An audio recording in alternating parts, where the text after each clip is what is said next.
Thanks for tuning in to Andrea in the Morning. This is Andrea Raquel, the social entrepreneur and sugar-free coach. Thank you for joining me. Thanks for listening. Thanks for tuning in and following. I hope you've liked our page on Facebook. That's facebook.com/sugar-free coach, as well as on Twitter. You can catch me on Twitter at sugar-free coach. I will follow back and reciprocate. I always do.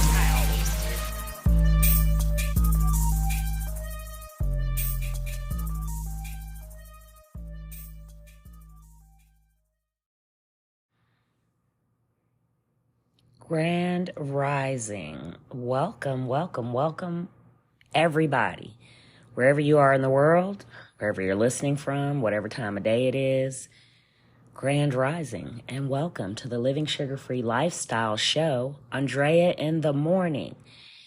This is Being in the Flow with Dr. Lisa on the Wisdom app. We did this interview on October 5th, but as always, we try to keep it evergreen, y'all. And I'm going to be doing this regularly. We are recording the podcast interview style, live audience style on Wisdom. And then I'll be editing the episodes and uploading them so that you can hear them after the fact. I'll try to do them as often as I can, y'all. But if you want to catch them while they're going on, check us out on Wisdom and you can participate in the conversation. Okay? So without further ado, I'm going to go ahead and kick this episode replay off. I'm going to be speaking with Dr. Lisa Brewer today. I'm so very excited to have her on. Oh my goodness. We're going to be talking about all things spiritual. Dr. Lisa Brewer is an amazing speaker, coach, leader, teacher, mentor, minister, healer. She's my mentor. I love her so much.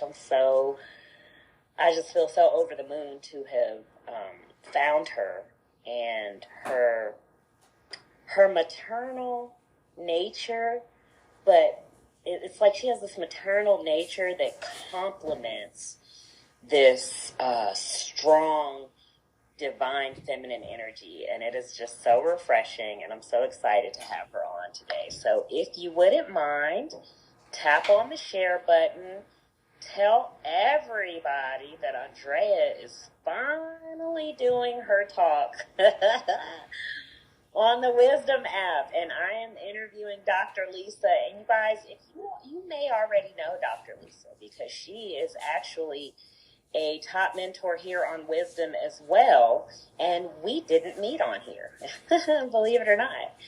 And how's that for synergy? So I met her, and I just think everything she's doing is so very, very awesome. So I decided to find a way to share her wisdom with you all, because that's what I do. I am not stingy, and I do not believe in keeping stuff to myself when it's really, really good. And I've been on this journey now for about 3 to 5 years. I'm going to call it my COVID spiritual journey because, at the beginning of COVID, I felt the drama. I felt the angst. I felt the stress and the pressure and all that kind of stuff. And it was heavy on me, and I couldn't get it off of me. And the only reason I'm able to articulate it now is because I talked to my therapist about her. I tell y'all about Dr. Boone all the time, my VA therapist who fired me.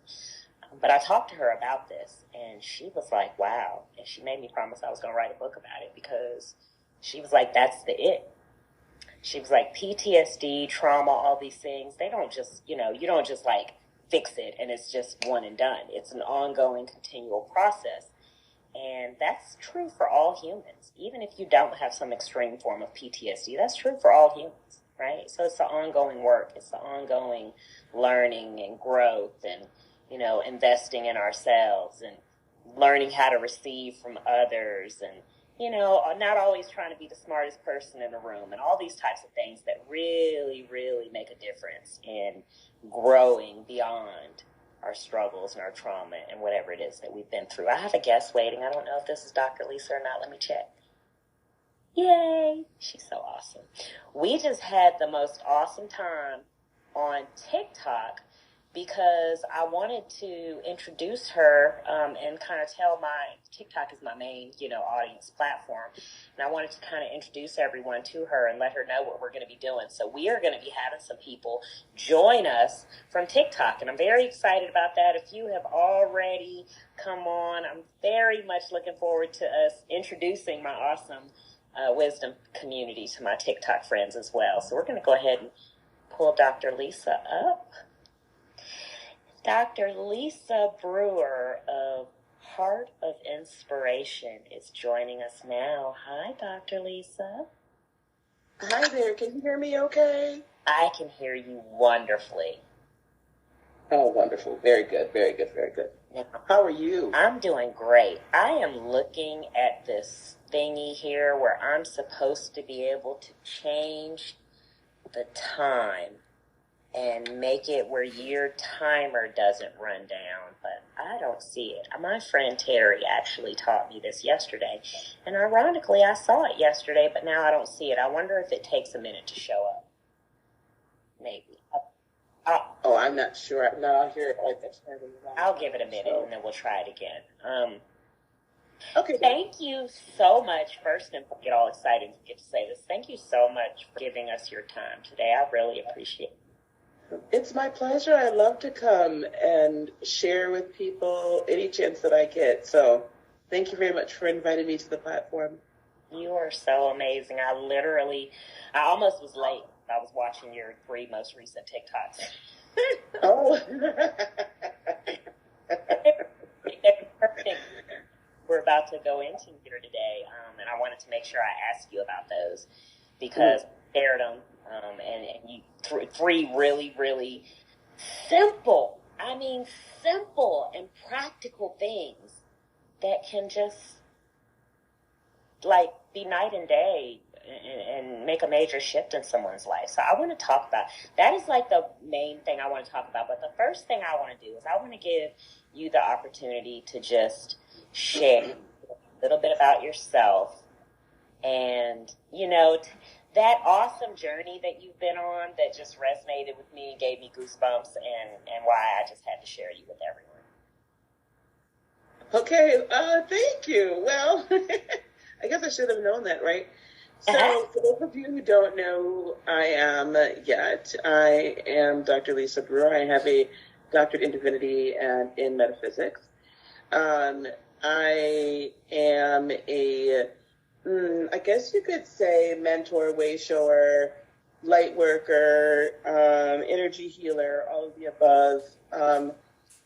I grew up in the church, so non-denominational. So I should say I more so grew up reading the Bible and listening to various teachers. My father actually grew up in the Baptist church in Chicago, Liberty Baptist Church to be exact. Those Chicagoans will probably remember, because Liberty's still there.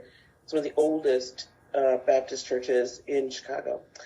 And so when he got married to my mom, who is from Milwaukee, he was just like, you guys are not going to have to go to church every day, twice on Sunday, like I did. And so he actually did not allow us to go to church.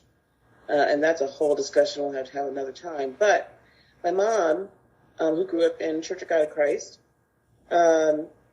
she just pretty much taught us straight from the Bible. And then we would listen to different radio evangelists and teachers like Kenneth Hagin, Kenneth Copeland, Marilyn Hickey, Jimmy Swaggart. You start naming them, honey, I'll probably be able to say, yep, I listen to them too. So I grew up not really understanding this whole doctrinal, denominational hang-up about things. I just didn't, because I didn't have any way to know about it. So that was to me a very big blessing, is that I was never hung up on doctrine per se, as far as denominational doctrine. Knew I was gifted with the gift of sight, with the gift of prophecy. By the age of 8, I started having dreams that I can remember, prophetic dreams and visions. By the time I was 12, speaking in tongues. By the time laying on hands. By the time I went to college, it was just full blown. And my mom and everybody was just like, "Oh, okay, you got the gift," and it was no problem. Attended college at Northwestern University, and then started attending formal church down there, Baptist and Church of God in Christ and all that. Had a few kids, had 3 kids, one failed marriage, moved back home, and then became ordained at 30, and walked in the office of the prophetess. Still do, I guess, officially, but I always knew there was something more. Always knew there was something more than what we were being taught. Always knew there was something more than what they were saying to us, as this was the unadulterated, unchanged Word of God. Because things just didn't make sense. And because it didn't make sense, I started questioning them. I was a biochemistry major in college. I have a natural desire to understand intricate truths and go kind of behind the curtain and behind the veil and dig down deep and understand. And everyone just kept looking at me, this male-dominated, industry, if you will, kept saying, "Oh, basically you just don't understand. You just gotta have faith about some things." And I'm like, just doesn't make sense. It doesn't. Things like the beginning of the book that would change in the middle of the book that would like, what? This doesn't make sense. And why is there no female? Why is there no feminine energy? And how did God create all of this without there being man and woman? And yet we have to have man and woman, male and female, in order to create that energy, that archetype, if you will. So by the time I was in my late 40s, I had a second failed marriage that failed because of infidelity. And all of my church-going folks, for the most part, were like, they either faulted me in one way or shape, form, or fashion. So either I wasn't a good enough wife, I didn't submit well enough, I didn't wait on God to bring me my husband, a myriad of things. I must have sinned somewhere, and it was just a problem.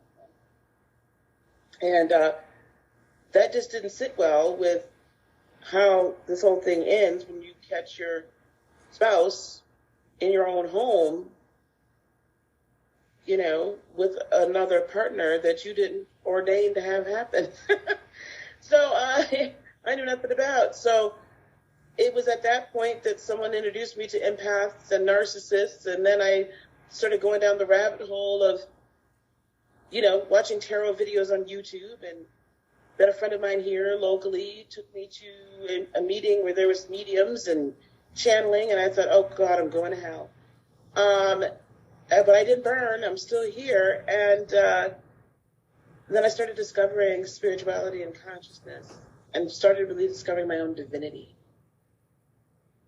And that's since been about, I was about 48 or so. I'm 54 now, and this is the freest and most amazing I've ever felt in my entire life. Because I'm finally living my truth. I finally have an inner standing of my divinity and from whence I came. That's a very long story, dear. Very beautiful. I got goosebumps again. Okay, so I'm not 100% sure, but I'm thinking maybe because this is like my first interview and because I just started it, maybe it'll cycle back around. So it's going to kick you off the stage in a minute. So I'm going to follow up and go ahead and start with our questions and give the people some background and give you a chance to kind of hear the question. You'll probably still hear me talking as you get kicked out, but just pull yourself back up, and then hopefully I'll be able to set it for a longer time then. I'm hoping that's how it works. Not a problem. Wow. Okay, so much to unpack there, because I know that is a familiar story. It's one that I know several people who have experienced, and I've heard about, as we're having these conversations online. And you're on the tail end of it. And so you're talking about it, with the wouldn't take nothing for my journey now perspective. But did you always have such a positive outlook? I mean, one of the things we talked about having in common is just always knowing from being young kids, there's something more. And, even in the Bible, it says there's something more, right? That's not a secret. Mm-hmm. So did you always have this positive outlook that even though you were going through stuff and people weren't really giving you the truth and they weren't telling you, answers, and it was very, misogynistic and patriarchal and all this kind of stuff, and you're gifted and you're smart and talented, but you're being overshadowed. Like, as you were going on this journey, did you always have this positive of an attitude about it, or did you come to some point in life where you had to kind of get a self-check and the universe kind of had to, pluck you in the back of the head and go, okay, Lisa, this is what I want you to be doing, or did you come here like that? That's my first question. Because a lot of people, you're going through this stuff, you've experienced this stuff. A lot of people are very bitter about their experiences that they had in the church. Many people are still going through it. And that experience of being harmed or abused by somebody in the church, and then the church turning on you, I've heard that story multiple times.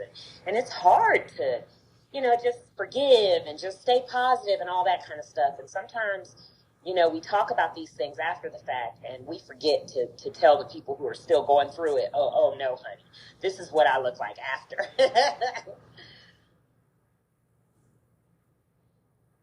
Uh-oh, did it work? Oh yeah, here she comes. Oh wait, did it work? Wait a minute now. Okay. It worked. I'm here, beloved. I got the little sleepy cat, and I was like, hold on a minute. Right. So yes, I always have this positive attitude. I would be telling a story if I said yes. No, I did not. Did I always know that I would be on the other side of something? Yes. However, when you're going through it, you're going to have... We're programmed, especially as women, and I will say especially as women of color, melanated women, we are programmed to not feel our feelings. Women especially, and I can only speak because my experience, at least in this incarnation, is as a melanated woman, so I can speak only from that. We're programmed to not feel our feelings. Feelings are inconsequential. My father, growing up, I'm the oldest of four. I have 3 younger brothers. There was never a moment where it was okay to feel the feelings. Understanding that I was female, yes, but that I was basically taught I can deal with those. I'll deal with those emotions later. Right now, I just have to be logical and get through it. So it wasn't until the breakup of my second marriage and I started going to a counselor at that point. And she was the one who actually taught me about chakras and meditation and all this. But Anne said to me at that point, she said, you're telling me your thoughts. You're telling me thoughts, logic. What do you feel? And it wasn't until that point that I began to allow myself to feel. And then in that, finding my power from releasing the shadow. Finding my power in the shadow, finding my power in the pain, finding my power in the trauma, transmuting that, and then reintegrating that so I could, what I now understand and have a vocabulary for, is to raise my vibration. Until that time, I was lost. Did I always think I was going to remain lost? No. I always knew I was destined for so much more. But there were times, I'm not going to tell a story, that I felt like nobody gets it, nobody understands me. I must be doing something incredibly wrong. And I just wasn't sure. And so we find ourselves losing ourselves in our jobs or in our religion or in our relationships and trying to find ourselves there, and trying to find our purpose there when all the while the purpose is typically right in front of us. And once I took accountability for being empowered and recognizing that, yes, while God, Creator, Mother, Father, God, Source has created all, I had some level of accountability for the choices and the paths that I choose. And I could either continue to go down that bad way of thinking and bad programming and continue to do the same thing, or I could decide that I was going to actually co-create my life and not let life happen to me, but for me to impact and create and happen to it, if that makes sense. Absolutely. I knew this was going to happen. I'm sitting here writing stuff down because I was like, oh yeah, questions, that's out the window, because I know that we're going to, as she talks, I'm going to have like a million questions. Okay, so I want to clarify, for the sake of anyone who is totally new to any type of healing work or spiritual conversation out, some people might be new to it altogether, some people might be new to it outside of the church. So I want to clarify a couple of things that you said. One, when you said, I now have the language, I thought that was so important because, when it comes to certainly all of this, this newly discovered, I don't want to say newly discovered spiritual information that many are waking up to, but also just in general, when it comes to a lot of mental health, wellness, and all these types of things, oftentimes people don't have the language to be able to articulate what's going on with them, what they're feeling, what their needs and wants are, and etc. And I find that when it comes to this conversation, there's a lot of language barriers. You know what I mean? Mm-hmm. Mm-hmm. Mm-hmm. There's a lot of people who, like you said, your therapist introduced you to some of these principles, concepts of chakras and things. Many of us who grew up in the church maybe heard of it, but we're always told, like you said, oh, I'm going to hell if I even ask any questions about that, right?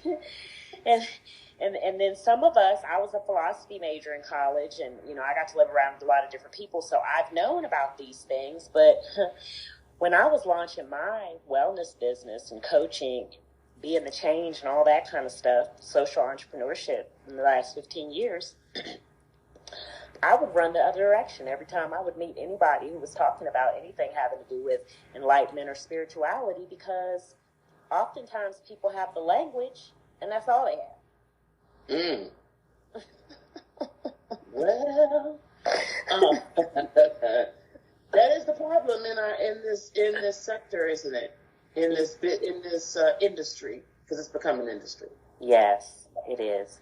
Because sometimes there are people, and people need to realize this across all, whether you choose to hold on to your religion or not, whether you choose to pursue more, spiritual awakening type of principles, whatever it is you choose to do, if you're an atheist or whatever it is you choose to do.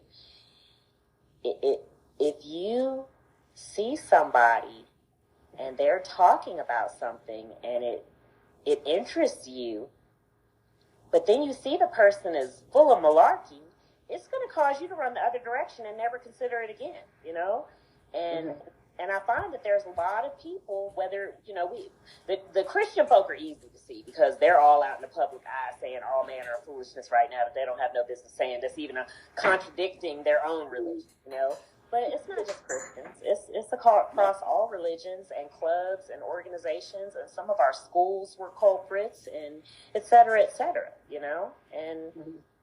I think that those of us who are seeking to know would be a lot more free, if you will, if we understood that just because you don't always have all the language to use, it doesn't take away from your spiritual foundation, your roots, your true connection with the Creator. And that's why I'm so glad that you explained or shared with us your walk, because even though before you had the language, you knew who you were. Yes, and I want to say something about the language. So I feel like one of the reasons I've been so blessed with Heart Inspiration and it taking off and it really being what I've and growing into what I've always envisioned it to be, which is a place truly of inspiration and growth and elevation. I consider myself bilingual, so I speak Christian and I speak spiritual. Yes, that's great. The thing that we have to be careful of in both areas, I mean, because there's plenty in both sides, having been a prophetess in the church and going all around the country and speaking at many, many different churches and at revivals and camp meetings and all sorts of things.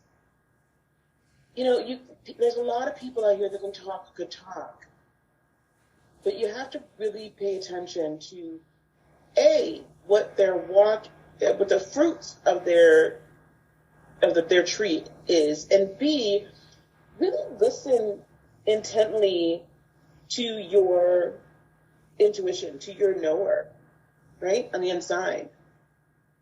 Because I can hear someone a mile away. I've heard so many people out here, for instance, talking about, I can help you create and manifest your best life.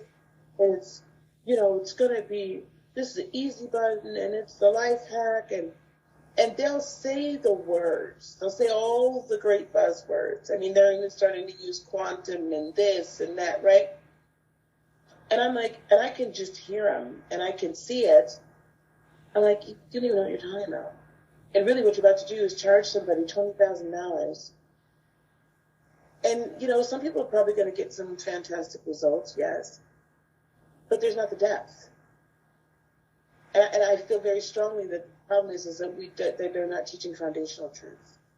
That's about to drop me down, sis. I'll come right back up, okay? Excellent. Thank you so much for being patient. You guys, I don't know why it worked for me the other day and it's not working today. Maybe, I don't know, maybe it's because I had so many people listening that day, or I don't know, maybe I didn't set it up right. But hey, I have a gracious guest, so this is just perfect.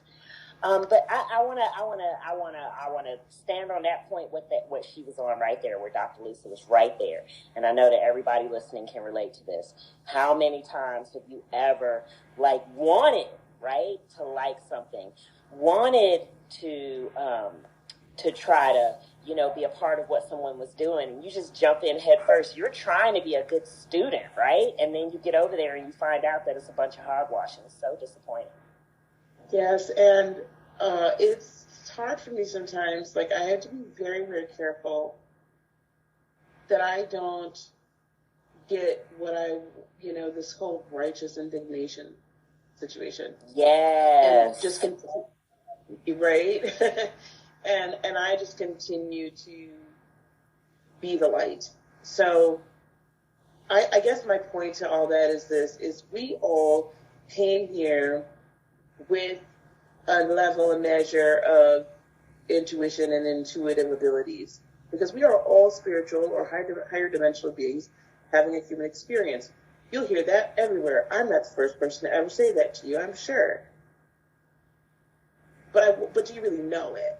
You've heard it, but do you know it and do you live it? Because if you live the fact that you are a spiritual being having a human experience, and you lean into that, your higher self, your spiritual self that is eternal, will guide your physical self, which is temporal, on the pathway that it should go. It will guide you to the mentors, the tribe, the folks that think like you and believe like you, or just are and truly want to make this world a magnificent and beautiful and love-filled space, that truly want to increase, or should I say, raise the frequency of the collective of humanity. We lean into the fact that that's truth. You are a spiritual being, an energetic being having human experience. And really internalize that. Understand that, not just understand it. Because what religion can do, and some forms and practices of spirituality as well, can take that power from you. Right? They don't empower you, they disempower you. They don't teach you that you are a I call them limitless light workers. There's nothing that can be, there is no good thing That's a true statement. There's no good thing that can be withheld from you. None. So why are you trying to put yourself into a box of, well, I'm only this, or I'm only that, or I can only be a Christian? No, that's not true. You're a limitless being. So be that limitless being. And I guarantee you, you'll be guided to those that you are meant to walk this walk with for a short time or for a lifetime. I get stuck sometimes, y'all, when she talks, and then I have to bring myself back because I get the floaty head thing where you just want to, just float off it. Just float off into the ether while she's talking. I get so, engulfed in each and every sentence, y'all. Okay, so I had another question, but now I have to skip that one and come to something that you just now said. Well, y'all, that was the first half of my interview with Dr. Lisa Brewer on the Living Sugar-Free Lifestyle Show, Andrea in the Morning, on the Wisdom app. I'm going to go ahead and share the other half with you as well. If you have questions about the first half, please do join us. You can ask me anything either on Anchor or on Wisdom. I realize you might be listening from anywhere, Spotify, iTunes, Google, but the podcasting apps, you can listen there. But if you want to come back and ask questions, you can certainly jump over to Anchor. I believe you should find the link there. You can click the link in my bio on my website. You can get to Wisdom. And you can participate as a guest as well. Come up on stage, ask questions if you'd like to do that if you join us on Wisdom. If you'd like to schedule an interview, go ahead and go to my website, shoot me a note, get on my calendar, and we'll go ahead and get that set up. Thank you guys so much for listening. As always, this is your host, Andrea Raquel, the social entrepreneur and sugar-free coach.